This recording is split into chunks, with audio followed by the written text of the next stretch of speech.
Hello, welcome back for Unit 5 here in our Contemporary World course at Waldorf University. As we kind of get into the second half of the course here today, we're going to talk about our next skill, which is progress and decline. We're going to talk about Latin America and Africa, in particular on the discussion board. Then we're going to focus in on Africa during the Cold War on your Unit 5 essay.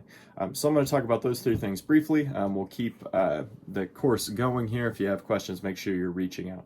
So our skill this week is going to be progress and decline. And progress and decline is going to be where we can start to see some of our skills working together here. So we're going to tie this first to the skill from last week, continuity and change. So we talked about continuity and change being things that are different or stay the same over the course of a historical situation from an objective perspective.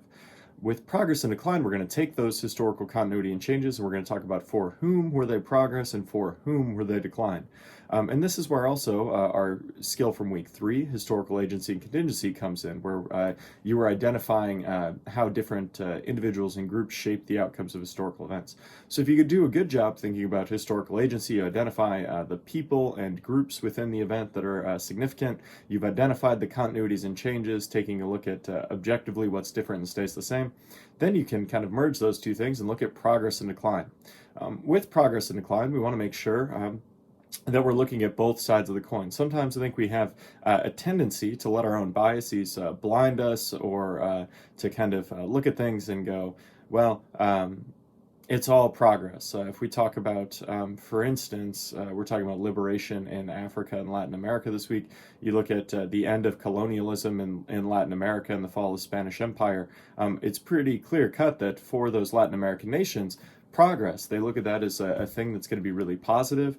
They have autonomy and self-rule and sovereignty and all these things that are really important.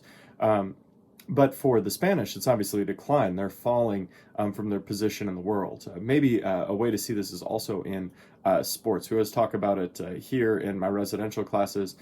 We have a lot of athletes here at Waldorf University, a lot of people playing sports. We always talk about when we win, it's progress for us, but it's decline for the other team. And maybe you can understand it in that context a little bit more clearly.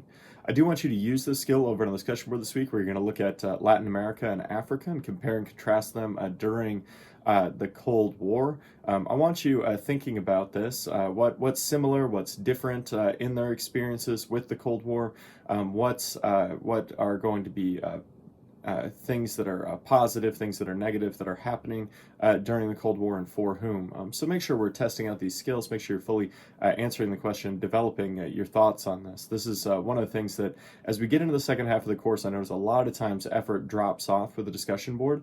Continue to bring in evidence, continue to bring in your own perspective, continue to do the best you can as we get through the last 4 weeks of this course together. You also have an interesting, I think, writing exercise this week. You're going to be writing 2 pages as usual. 1950s, 1960s Africa. You have to pick a nation, and you're going to do a little bit of empathizing here, which is going to be a skill we're going to work on in a couple weeks. But what you want to do in this essay is write about your feelings on the day of independence within the country and then 25 years later.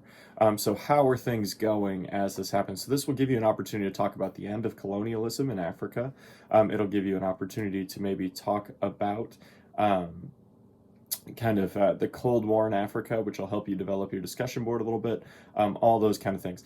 Quick note, make sure you're not doing Egypt, Liberia, South Africa. They don't fit into the criteria that this needs to be a country that gained freedom during the 50s or 60s, because I want you checking in the post-World War II era, and then I want you to check back in kind of the height of the Cold War in Africa. So if you got questions on that, make sure you're reaching out. I am here to help however I can. I appreciate the hard work you've put in the course so far, and I look forward to the great things you're going to do this week. Good luck.